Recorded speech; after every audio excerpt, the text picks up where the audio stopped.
Ladies, gentlemen, and of course, those genders without those kind of endearment terms. Welcome to episode 12 of the ExtraCasual podcast with your hosts, Gavin. And Ashton. And today we have an unusual variety of topics. One involving a Bronze Age sword found in Germany. Another about Nintendo Direct 2023, all the games that have been announced. The Persona 3 remake, and all the changes it's going to have. Alright, so let's start with the sword one.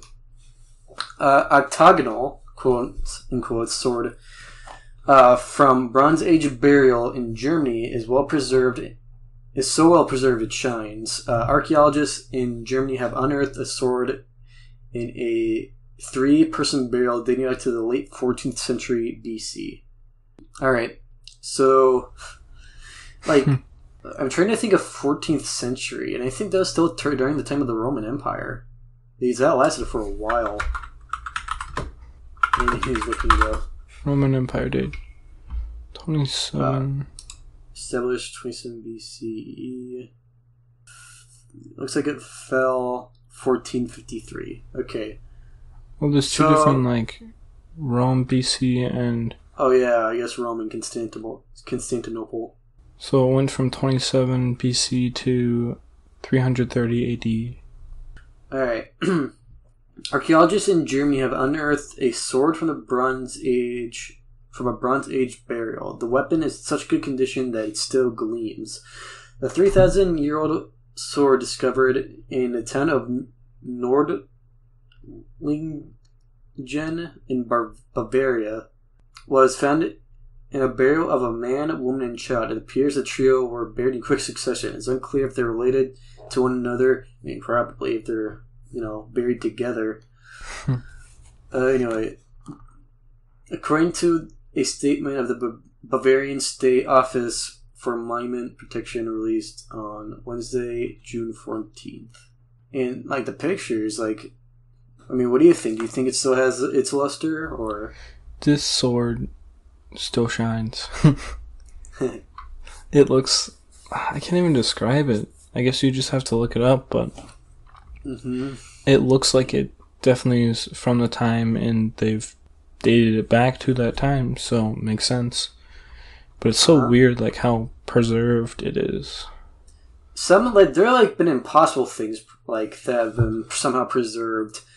Apparently, the world's oldest, known footprint is, over, a few million years old or something. It just got preserved in, rock. Wow.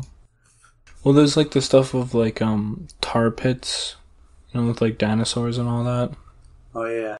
They basically fall in and they get, perfectly preserved and, petrified over the time. But it looks like... I'm assuming we're going to get to the size of the blade unless it already said it and I just wasn't paying attention. No, I hasn't said it yet.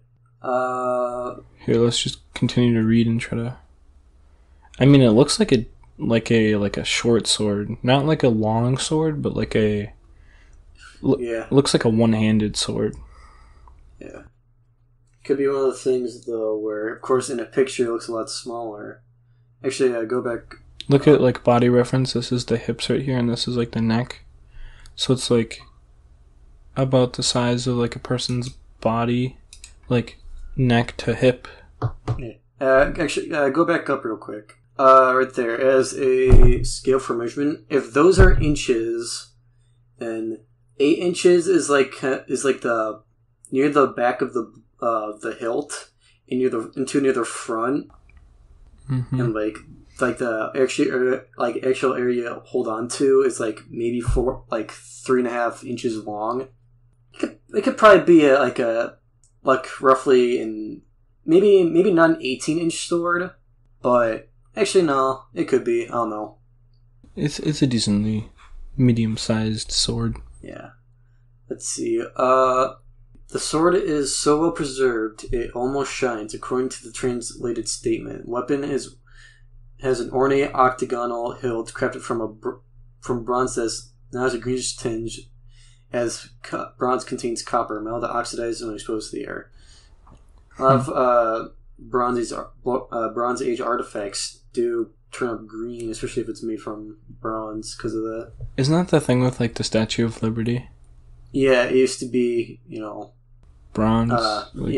Like copper color. Like if you think about it in your mind. Copper, yeah. And then it's like blue. Blue green. Blue green. Definitely more towards the green side though. I think it suits it more though. Yeah. Let's see. Archaeologists dated this sword to be the end of 14th century BC, so the end of the Constantinople Roman Empire, or at least after that. Sword discoveries from this time and region are rare, as many Middle Bronze Ages graves were looted over the millennia, the team says. Yeah, I mean, if you can get artifacts like these, of course there's going to be looting. And I guess as a side note, this is kind of funny because me and my mom have been watching the Indiana Jones movies. We just got done with The Last Crusade. Yeah. Only skilled smiths can make octagonal swords.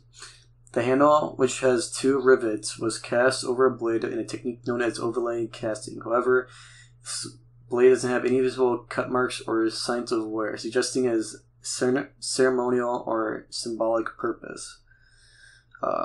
According to statements, even so, the sword could have been easily served as an active weapon.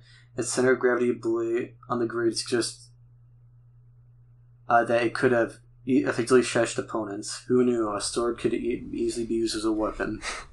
What? I don't know what to think anymore. Man, I don't know why, but like this talk of like how it was made just reminded me of a video I saw like a while ago. Like, Forged in Fire? Mm-hmm. I watched something similar to that, but they made the Rebellion from Devil May Cry, which is Dante's sword, and it's like multi-layered Damascus steel. There's like certain like molding they had to do for like the certain designs, and it was just really cool. And I think it took like upwards of like a month to create, probably longer because it's like I said, it's been a while. It's interesting. I wonder how they were able to do this stuff. Like, it's going back to what was the name of the show again? I already forgot. Forged in Fire. Forged in Fire. Like, these people are really given time and resources to build swords, and then they like fail like the slashing test or the stabbing test. But like looking at old like ancient swords and everything, these swords just look like they didn't have like a blowtorch or like a modern day like melting pot or anything like that to cast these and like make these weapons. I mean, of course they, the crucible and, furnace, that whole shebang's been around for a long time. Yeah, but there's probably more modernized ways of making stuff like this, or at least I'd hope. And probably. I mean, that, and also in Forged in Fire, don't they only have like a few hours to make that weapon? This probably took like weeks to make. Maybe. I don't know. Yeah, that is true too. And if there's one thing I've learned is that, like, weaponsmithing, like, it's a lot more of a hobby instead of a profession, unless, you make, like, custom-made stuff for, like, hefty sums. No. Like, the only kind of weaponsmithing that I can really think of is, like, gunsmithing. But even then, that's kind of like a more assembly line kind of deal. Yeah, because you can't really stray far from the blueprints, or else you end up making it backfire or break itself. Yeah. Researchers know of 2 manufacturing areas for octagonal swords in Germany. One region, a local one, in southern Germany, while the other hailed from northern Germany and Denmark, according to the statement. It's unknown where the newfound sword was cast. The sword and the burial still have to be examined so that our archaeologists can classify this more precisely. Matthias Fell, head of Bavarian State Office and Monument Protection, who is involved with the sword's conservation, said in the statement, but it can already be said that a condition exceptional, a find like this is very rare. Like, what are the odds that... I really hope this isn't the case, but imagine that someone just planted that there. That someone just made it themselves, managed to get to that site before they did. Buried it. Let these researchers here, and then unburied it. It's like, hey, look what I found. This ancient tool looks extremely modern. What is that, a Menards logo? I don't think you can get that kind of weaponry at Menards. Although if you could, that'd be kind of funny. They just put like a modern logo on it. Like they just put like a McDonald's symbol on it. The ancient McDonald's blade. It's like those jokes of like going back in time and leaving like hello, like Dr. something on like a cave wall to completely perplex like the doctor that finds it. Yeah. I mean, that'd be kind of cool though, but it would like probably mess up time so much. Yeah. I mean, basically doing anything like in the past would mess up time so much. Mm-hmm. The whole butterfly effect and whatnot. This did get me kind of thinking. If you were to go one day digging in your backyard, what kind of... you mentioned to find something like this. What would you want to find? That's what you want to find? Thousands of daggers? Find a bunch of old 14th... Do you want 13th century daggers? But actually... Right. What would be kind of cool is like you find like an old like time capsule that somebody forgot about or something. That'd be cool. So then, like, all the items inside are basically designed to be, like, preserved. Yeah. You're not, like, hoping on the land like this sword was. Yeah. It'd be cool. Find some old time, commodities. That'd be cool. Yeah. What would you want to find? No, I think I'm gonna have to go with a weapon, because that'd just be too cool to pass up. Find a tank buried in your backyard? Alright, I don't think that's possible. Yeah, maybe in like 5,000 years. Yeah, back after all the humans either left Earth or we completely destroyed ourselves. The next super smart civilization comes about. Not you. I'm talking to a person 5,000 years from now that's listening to this. Go in your backyard and dig. You'll find a tank. Trust me. Maybe. It kind of just depends. If the internet's still alive in 5,000 years. Well, that and if they can find it. I mean, you can't have to think about, with all the tectonic plate shifting and whatnot, layers and layers of, sediment and whatnot. How much do you think that would build up over the years? It would probably be, extremely hard, because, like you said, the layers would shift and stuff would erode and break. Mm-hmm. Yeah, well, I mean, I guess the Colosseums of Rome have been, preserved for, however many years. And, those are pretty still well above, dirt. Yeah. So, who knows? We just can't have to see how humanity advances in making sure that our lives don't get buried. Yeah. As long as you can figure out how our lives won't get drowned out first. I wonder how our century is going to be in the history books. Let's see. Between 2000 and 2100? Yeah.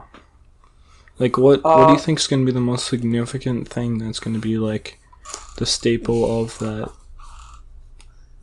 Right now, I have, a few in mind, but I'm only kind of basing this off of, what's happening right now in the past, 23 years. We're still living in the 21st century. Yeah. So, my five things that will definitely, be remembered, this century will be remembered by, would be COVID-19. Mm-hmm.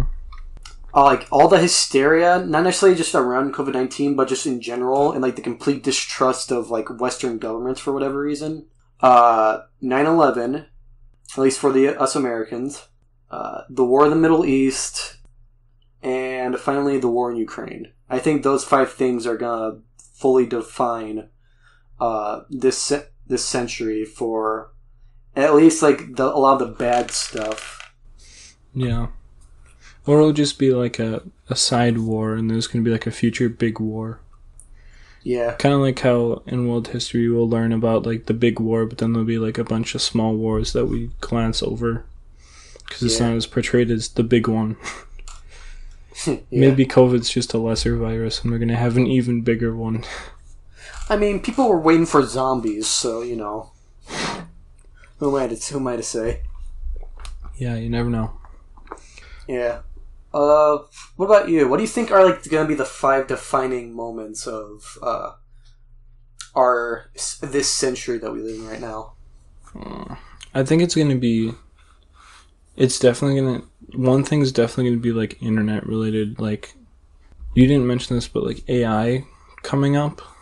It's like. It's really like near its launching point, and then it can only just go up and up and up from now. That's true. Very true. That's the only thing I can really think of that you didn't say. It's like AI, anything like AI art, AI like generated speeches, so like all that. I remember hearing your statement. I think I've actually said this before on the podcast, but like there's a study done, or like someone made a statement saying that like technology will advance, like will double every 2 years. Mm-hmm. So like, you know, AI like and all that stuff has been around for like what 2 years? Like let's just say. So yeah, for reference. Yeah. So basically, from its like main inception to right now, it has doubled in potential. Mm-hmm. Which is kind of crazy to think about. Yeah. Let's see. I think that's all. Mm-hmm. I mean, I guess there's the obvious questions of, you know, what if you go to the past or future or whatever, but whatever. That's not really important. So let's move on to our next topic. Yep. Funny enough, most of these topics like happened literally like yesterday as of the date we're recording, which we're probably gonna have to explain later for a different topic, like because we don't have all the information about a later topic. But my topic, this one is the Nintendo Direct, the June 2023 one, and there's a couple absolute bangers or potential future bangers that will be coming out from Nintendo. And Gavin and I have a list right here, so we're going to go through the ones that we think are appealing enough to talk about. Yeah. So let's start out with a big one. Yep. Super Mario Bros. Wonder. So if you haven't seen the Direct, just look up I guess you could just look up the game trailers, so you don't have to watch the whole like 1 hour, 60 minutes Direct. But Super Mario Bros. Wonder. The next evolution of 2D side-scrolling Super Mario Bros. Games is heading to the Nintendo Switch. When you touch a Wonder Flower in the game, wonders of the world unlock, pipes come alive, hordes of enemies may appear, characters might change their looks, for example, transforming the gameplay in unpredictable ways, excitement and different surprises await in each course. Yeah, like literally, start of the trailer for Wonder, like Mario picks up like the Wonder Flower, I guess is what they're calling it, and like he picks it up and everything starts like going weird, and all of a sudden like you see like pipes turn into like worms, and like they start like moving like worms. Mm-hmm. And like it's very like reminiscent of like the old age styling of the Mario games, but it's like modernized. I guess like think of it as like the old like new Super Mario Bros. Games like for Wii U, and DS.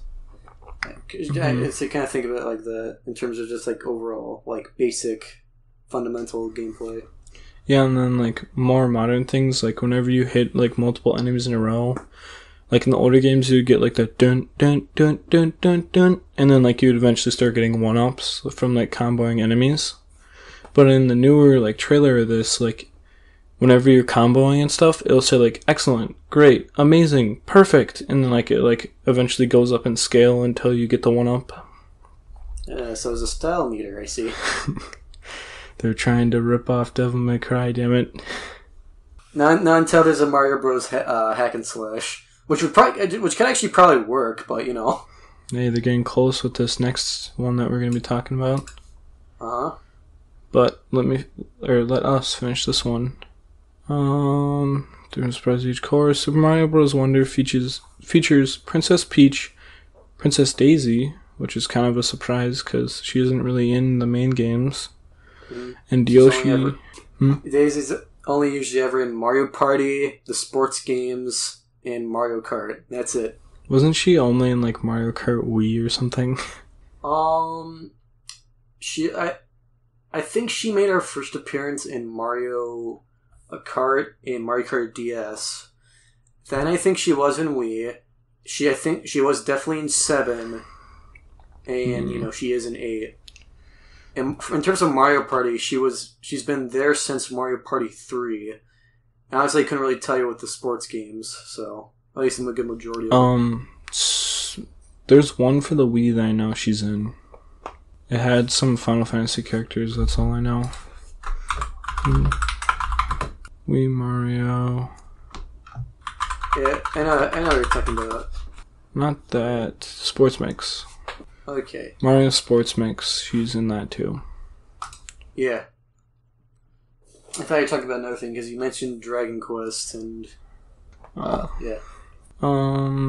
So there's Princess Daisy and Yoshi as playable characters, in addition to familiar characters like Mario, thank God, Luigi, oh, I'm glad, and Toad, plus Super Mario Bros.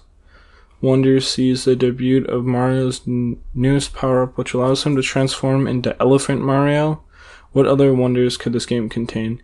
More details will be shared at a later time, so please look forward to it. Super Mario Bros. Wonder launches on Nintendo Switch October 20th. Pre-orders begin today. Nintendo eShop and in my Nintendo store on Nintendo.com. I actually kind of want to make one real quick comment about the transformation into Elephant Mario bit. And for some reason, that just reminded me a lot of Yoshi's Island and the transformations that Yoshi does. He turns into a helicopter. I think a few other things. We can only actually remember the helicopter for some reason. Yeah. It's goofy. I didn't actually go that far into the trailer to actually see him transform. But I saw the start where it just looks unpredictable. The Mario formula, the platformer. And seeing pipes move just looks so it's new, but it seems kind of jarring. It's just different. It doesn't you wouldn't expect it, but it's not a bad thing. Yeah, I get that. Although I think you could probably use a better example because there have been at least vertically moving pipes, in the series. And I guess it's probably just the art style that makes it look weird. Yeah, maybe. Anyway, I'm actually, now that I thought about it a bit more, it kind of reminds me of the Cappy transformations in Odyssey. You throw your hat into a Goomba, you possess the Goomba. Stuff like that. It's kind of reminiscent. That's probably where they got it from. Odyssey was a hit, so it makes sense. Do you want to read this one, Gavin? Sure, I guess. Since you are you definitely know way more about this than me. Okay. Super Mario RPG, a game released on the Super NES. Super Mario RPG has been overhauled with new graphics. Join Mario, Bowser, Princess Peach, and original characters Mallow and Geno in an RPG filled with twists, turns, and treasure. Mario must team up with his allies to face down a menacing force known as the Smithy Gang in order to recover 7 stars and repair the Star Road. Whether you play the original game or get to take the journey, you can dive into this Nintendo Switch version of the very first RPG in the Super Mario series. Super Mario RPG launches for Nintendo Switch November 17th. I bet people were losing their minds. Mm-hmm. Because this game was 20 years old, I'd say. I think so. Yeah, definitely more than. Is it Super Mario or just Mario? Super Mario RPG, technically, but I think you'll get the same result too. Yep, I can type. Do you have data? 1996, yeah. Huh.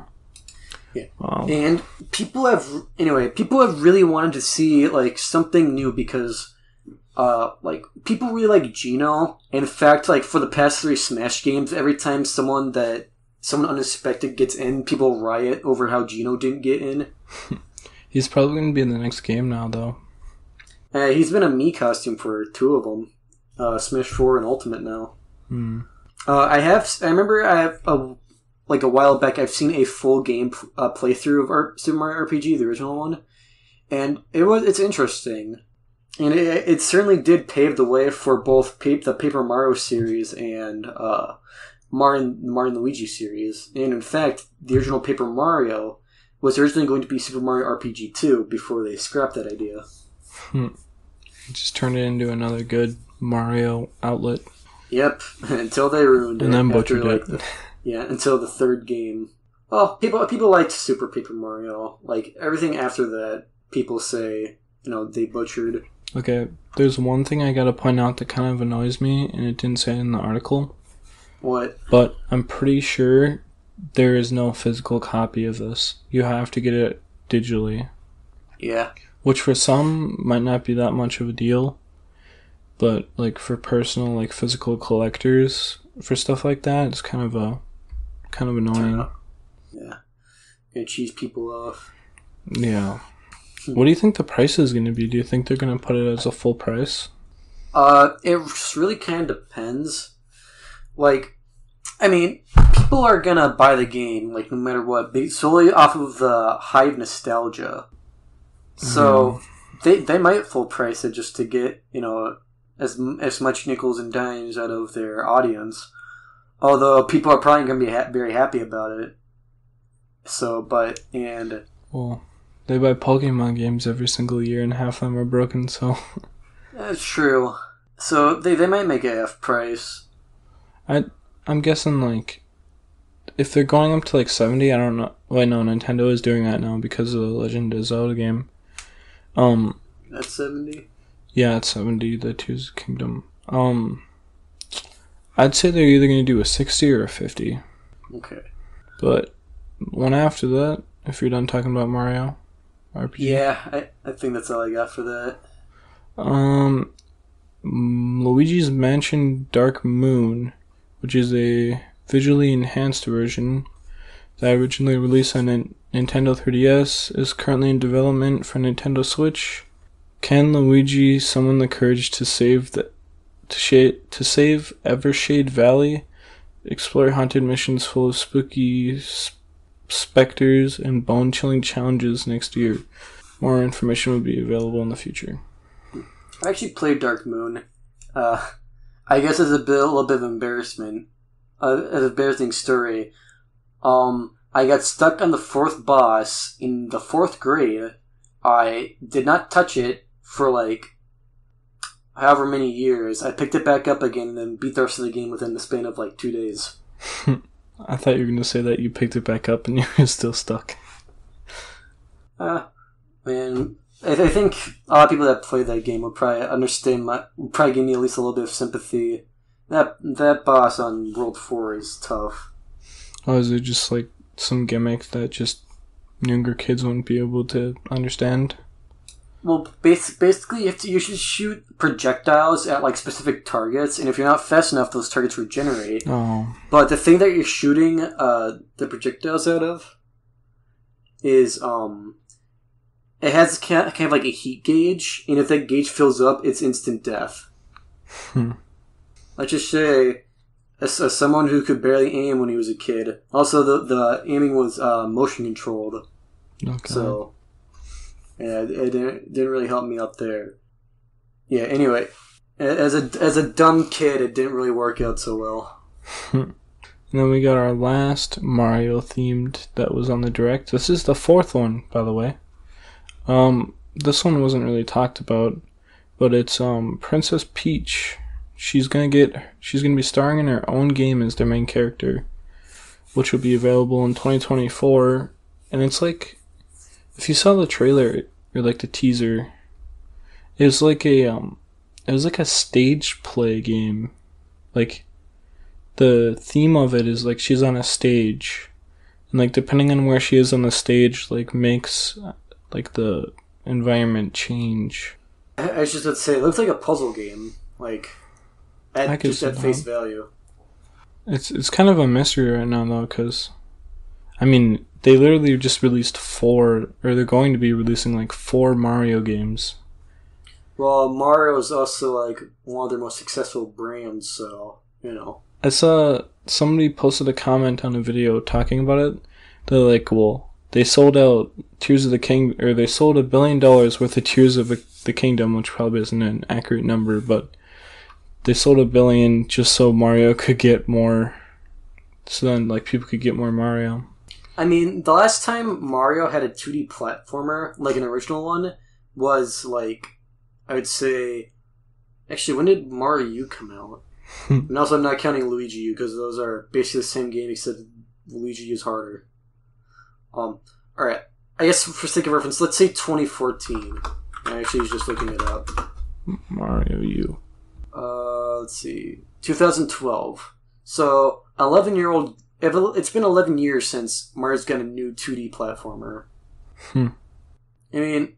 And like, I guess let's see. In terms of platformer games, there's been Odyssey, which was original. 3D World Deluxe, which was a remake with some extra bonus content, and Mario U. Actually, Mario U Switch or whatever. They had that Bowser one too. Oh yeah, Bowser's Fury. I think that's part of 3D World. You know, this kind of just crossed my mind. Which is actually kind of boggling when you hear about it. Oh yeah, there's also some, I guess real quick, there's also new Mario Kart content. Yeah, we'll talk about that in a little bit. So, want to hear something kind of funny?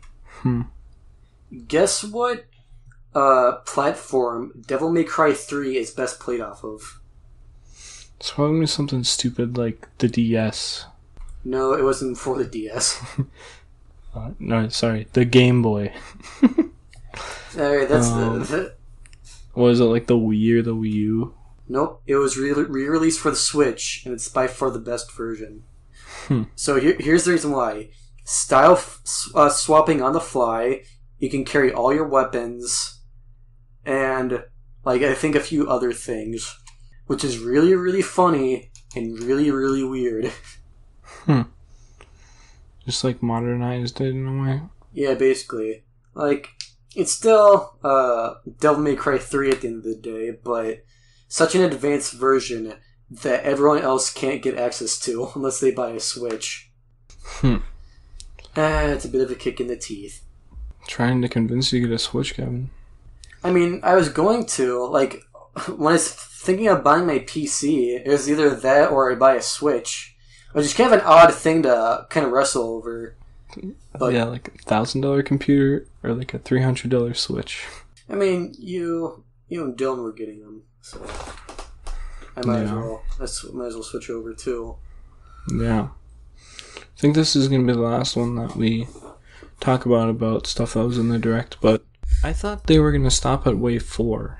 I mean, they still have like a few more cups to unlock. I think they have one more after this. So. Oh really? I thought it only went up to 4 cups, and then they sold the whole thing in a pass.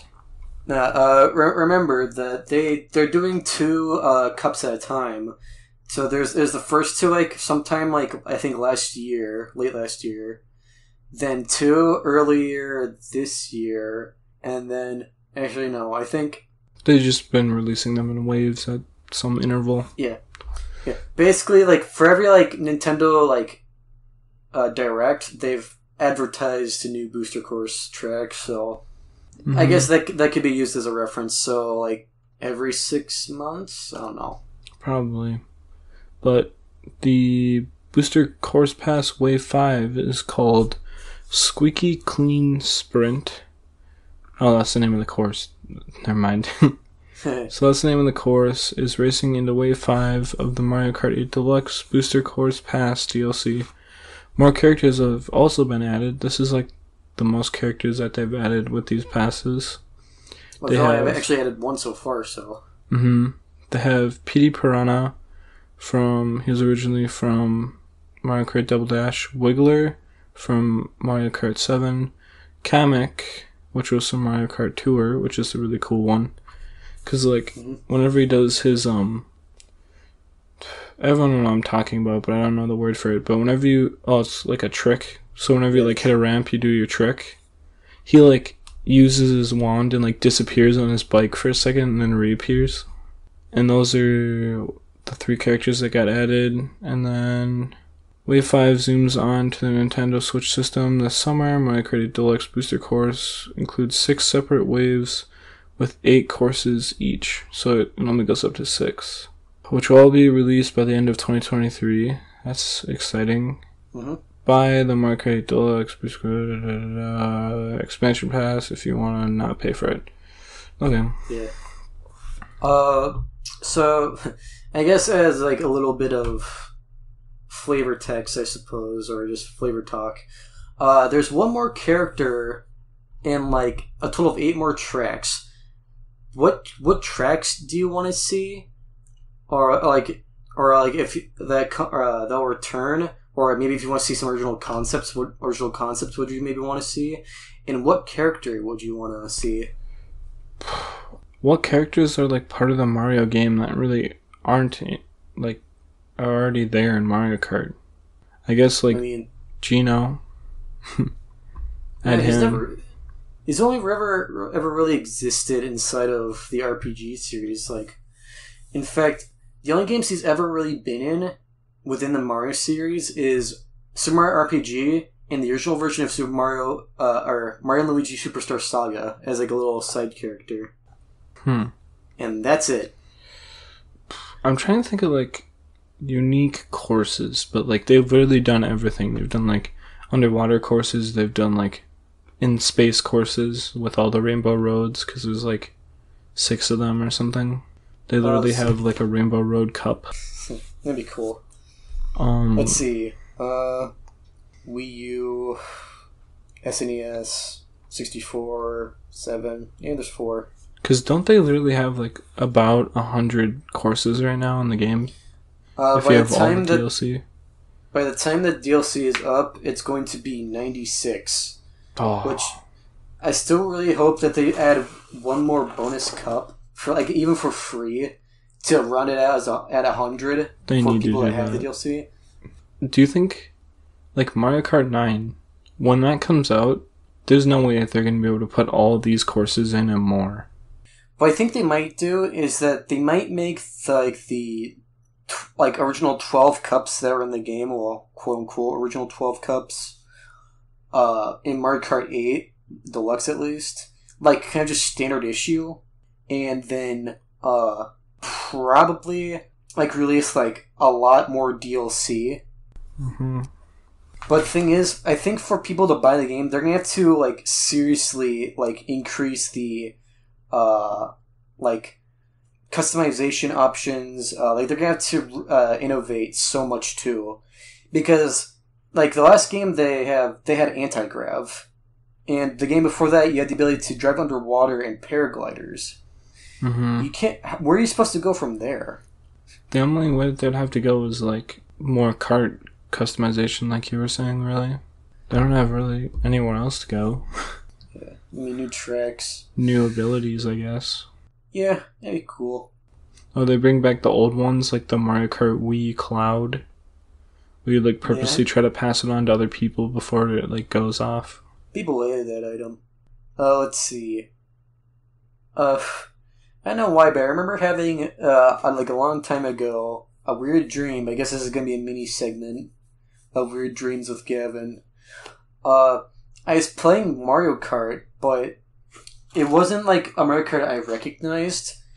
There's an item where it was like a purple version of Cappy, like from Mario Odyssey, and when you throw it, you're able to influence the direction that the person you threw it at turns, like with the other stick. That is a really cool idea. Huh? And also, there's a trick that was literally shaped like a corn cob. That Cappy idea is like really cool. Yeah. You should propose that to them. That like actually sounds like something they would add. They're gonna have to readjust a lot of things. Well, maybe. Or like do it so like it doesn't completely take control, but it like influences them enough for it to be like noticeable or something. Yeah. Yeah. And it had 2 uses, too, which was interesting. But I think that's the end of my Nintendo topic. To finish off this. Yeah. Let's see. So, Persona 3 is getting a remake known as Persona 3 Reload. Yeah. But apparently, from at least what this article says, there's going to be no FES content, which is basically like the super definitive edition with like all like the DLC and whatnot, and no female main character. Which is kind of like one of the things that I say immortalized Persona 3, the fact that there's 2 different playable characters compared to all the other games. The difference between the characters isn't just like male or female. There's actually like unique I think like places you can access, and the female character is for more experienced players to the game and genre. So it's more difficult. Yeah, like it tells you at the start like you want the base story, and like this, if you want to the base story, play the male character, and if you want like a slightly twisted story, play the female character. That's interesting.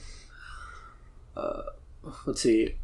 Without a shadow of a doubt, one of the biggest and most exciting announcements of Summer Game Fest has been Atlas' reveal of Persona 3 Reload, a full remake of the classic 2006 PS2 RPG. However, the reveal came with some caveats that have left some in the community had said disappointed. First and foremost, Persona 3 Reload is a remake of the vanilla Persona 3 release. As such, it will not contain any updated edition content, such as the story expansion, the answer, I have no idea what that is, or the additional difficulty options. Reload will also not feature the content of Persona 3 Portable, which means no playable female protagonist, lovingly referred to the community as FemC.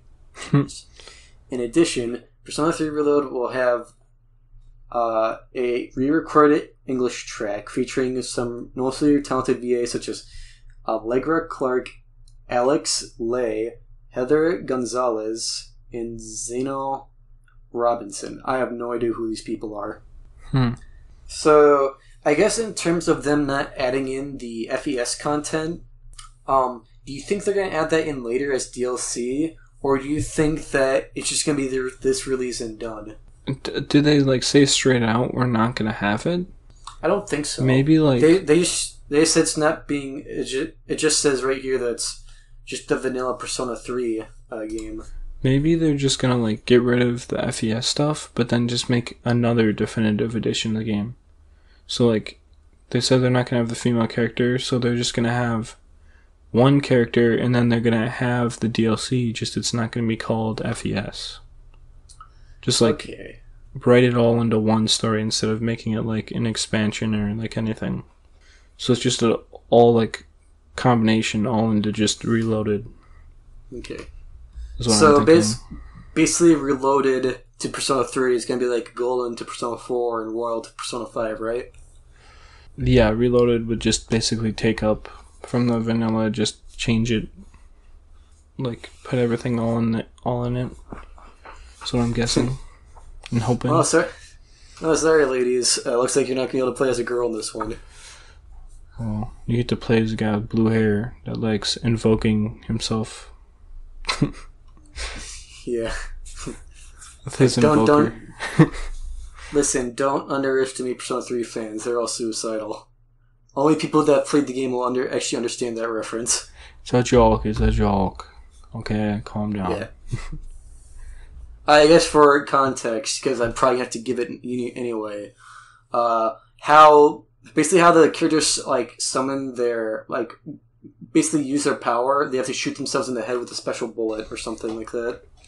It's called an invoker, and I don't think it's an actual bullet, but like in the gun mechanism there's like a fluid, and the fluid like gets like, I don't know, some magic just makes it go out and like summons your powers. Let's see. First, I'd like to mention that since the basic concept for Persona 3 Remake was to remake Persona 3, we did not have FES importable content included, said Nitsuma. Aww. We wanted to genuinely work in recreating Persona 3 experience, ...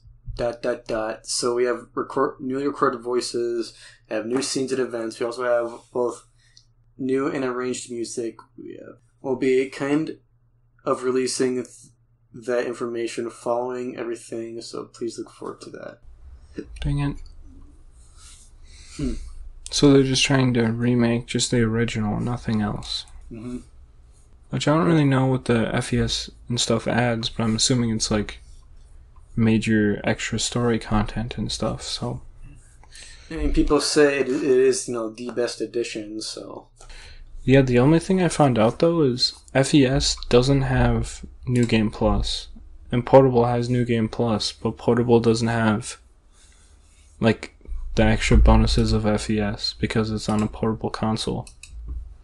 That's unusual. So maybe that's why they're trying to just make a new Persona 3. Just kind of to fix all the problems. Yeah. More modern things. Like, FES is definitely better, but, like, Portable has New Game, so it's kind of like a fight between which version you're willing to fight over. Yeah, it seems like most people are choosing FES, so whatever. Or the people on Steam have to play Portable. Yeah. Or they're like me and haven't played 3, so they don't really care one way or the other. True. I actually might try the 3 remake. Yeah. I'll probably get it and the 5 Tactical. Yeah, I'll probably get Tactica 2 or whatever it's called. Something like that. Tactics. I think that's it for this one, so let's move on to the final topic. So, this is relevant to the times. Like I said, we got half of our... This is the one that we're going to have to give our time for reference. At least the date. So this one and the Nintendo Direct were very recent, like literally yesterday news that we've brought in for this recording, so it's extremely new to us and we're still like learning about it. But for sake of reference, is the 23rd of June. We should probably say 22nd because there's probably new news that's discovered right now. Oh yeah, this also is midnight, so yeah, past midnight.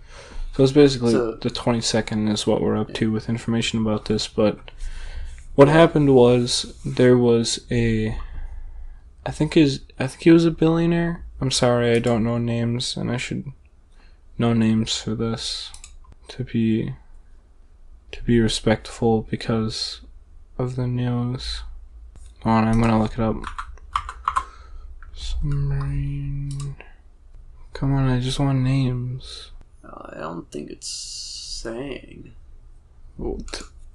Wow, so they're not gonna even like name drop. Okay, I'm not gonna say the name of this article company, but this is kind of scummy. Yeah.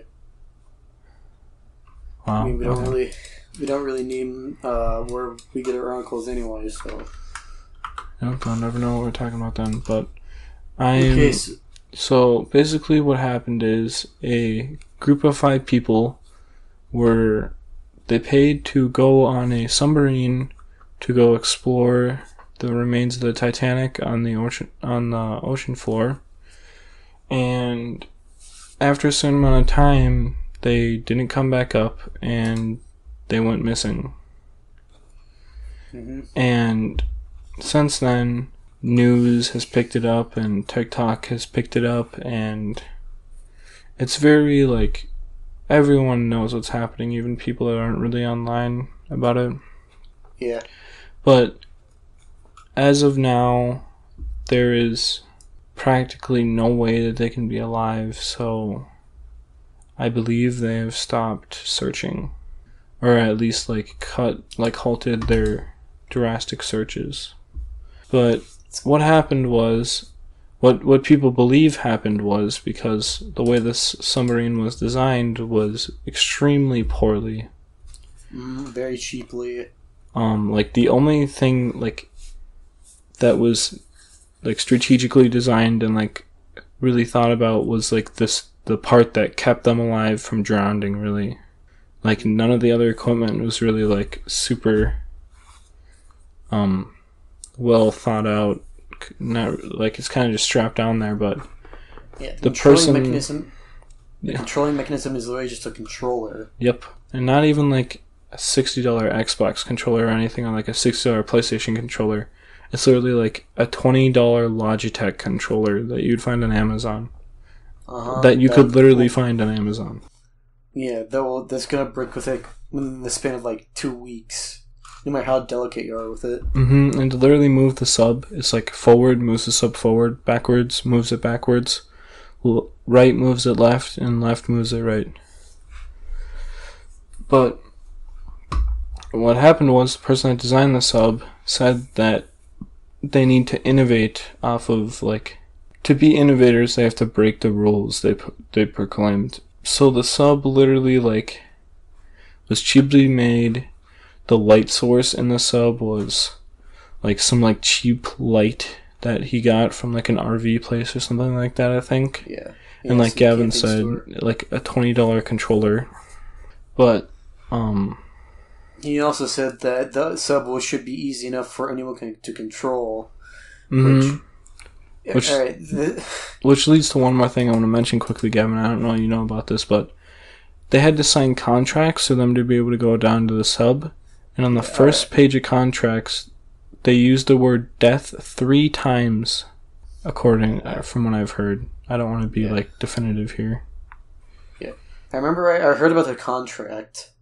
I watched Charlie's video on it earlier today. It's kind of just like a bad situation all around. Yeah. But it's like this could have been prevented if you made precautions and you weren't cutting corners with, like, costs. And because from what I've heard and stuff like that, I'm pretty sure that there was 3 other incidents before this incident happened where, like, they had to be rescued or something. Like, the sub had to be rescued. And this isn't something that needs to be innovated upon. Like, this is a perfect example of if it ain't broke, don't fix it. And because he tried to innovate on something, like, 3 people are presumed dead. Pretty sure it's 5, actually. Ooh, that's not good. That's even worse, should I say. Yeah, but the way that social media has been handling this is just so, like, it's thriving off of dark humor and, like, people just not caring about other human lives. Like, even though people could be like, oh, they're rich and, like, stuff like that, they're still human. Yeah, I just would say, like, I think a lot of people are just gonna say, oh, they're rich, they don't need my sympathy. There's some grim stuff about it.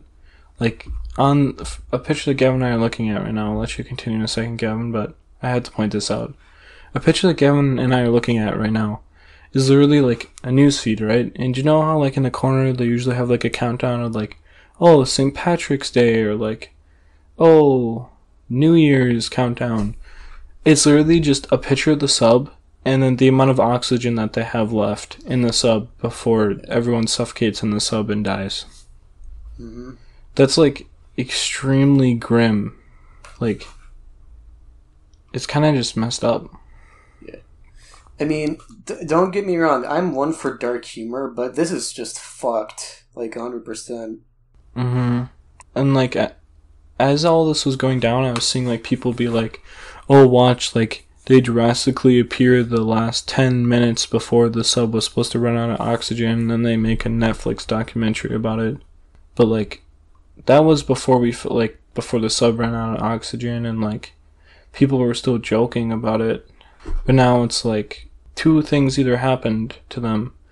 They ran out of oxygen, or they literally, the sub got imploded and everyone died immediately in it.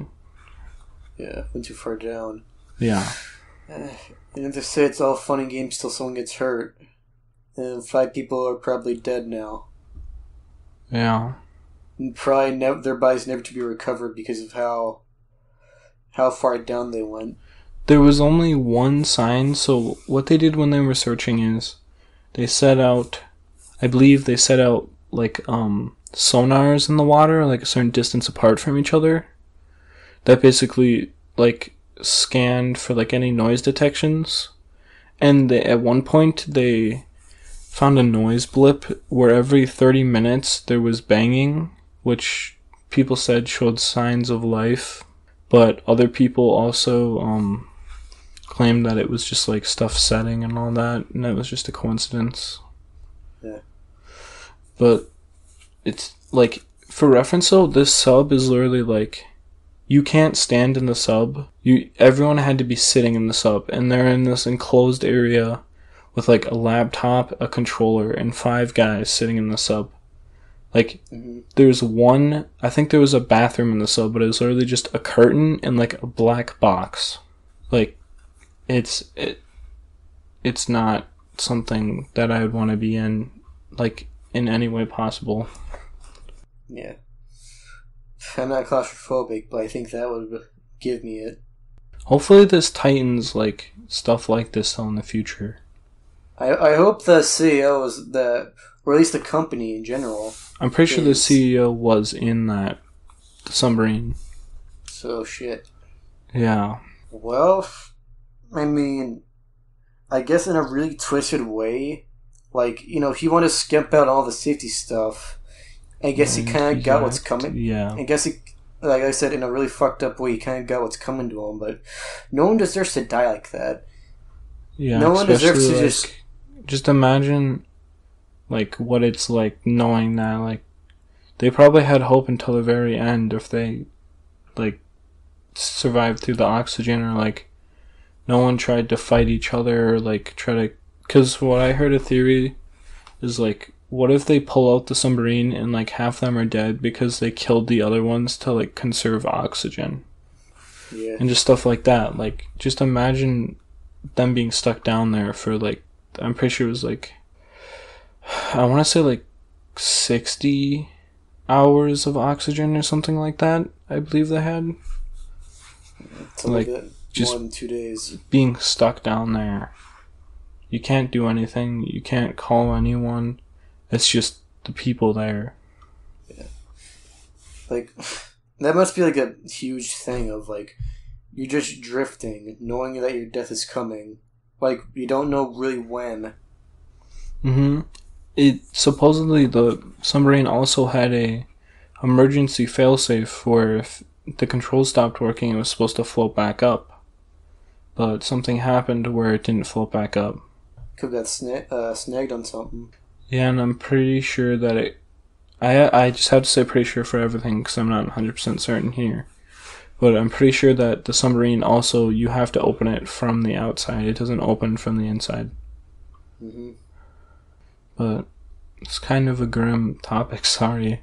But it's just something that I hope people learn from, and companies and, like, restriction people learn that, like, hey, you can't just, like, let people build these things and advertise it as, like, traveler attractions or something. Or else stuff can happen like this again. Especially because, you know, people have died before because of this. Yeah. At the end of the day, it's just kind of a grim reminder that sometimes some people will do all they can to save a little bit of cash, but at the end of the day, we're all human. Yeah. It doesn't matter how poor or rich you are, it doesn't matter what color your skin is. All the same. Yep, everybody dies. Just so happens that for some people, unfortunately, they die a lot sooner than necessary. Oh. This is live. Titan submersible suffered from catastrophic implosion. Okay. This morning, an ROV, or remote operated vehicle from vessel Horizon Arctic, discovered the tail cone of the Titan submersible approximately 1,600 feet from the bow of the Titanic on the seafloor. Mars stated the ROV subsequently found additional debris in consultation with experts from the Unified Command. The debris consist of catastrophic loss of pressure chamber. Yeah, if you don't know what implosion is, it's like, it just gets so, like, built up tight that, like, the amount of oxygen literally causes it to, like, shrink in on itself. Like the lack of oxygen mixed in with ocean pressure. Yeah. All those people basically got crushed to death. Which, if they had to die, or, like, there was no way out, I guess that is. a better way of dying than like running out of oxygen. That's the thing. Well, we can't really tell until they, find the bodies, because that whole implosion thing might not have exactly been an instant death. Well, if it imploded, then implosion literally, like, some, like, clips of implosion literally just smush all air gaps, like, that are pressured, like, completely flat. Like, there's, I saw a video of, like, an oil tanker, like, pulled around by, like, a, like, semi-truck. Mm-hmm. It imploded, and it literally just smushed it, like, completely, like, thin. It's not, like, how deep they were down, I have a feeling it would be instant. But, like, I've heard other stories of this thing literally, like, they barely have any navigation systems on this thing, too. No radar, nothing. Like, all they have is a computer, and then the controller to control the submarine. Like, I saw a story somewhere where they literally, like, brought it down, and they had a certain amount of time before they had to resurface again, just, like, requirements and all that. Well, requirements that they had, or, like, time allowed. They literally saw it for, like, 15 minutes, the Titanic, and then they had to come back up because they spent, like, an hour trying to look for it. Mm-hmm. I also remember seeing that they went off off radar, like, an hour and 45 minutes in. And apparently the whole thing was supposed to last for 8 hours. So, yeah. That's the end of this episode. On that very melancholic tone. Yeah. I hope everyone's having a good day, or whenever you're listening to this. What's a message we can make out of this to make people feel happy? Just remember, maybe check your sources and see who you're. Make sure that if you entrust your life with somebody else's hands, that the person that you're entrusting your life with is reputable and reliable. I guess that's a good saying. Like, yeah.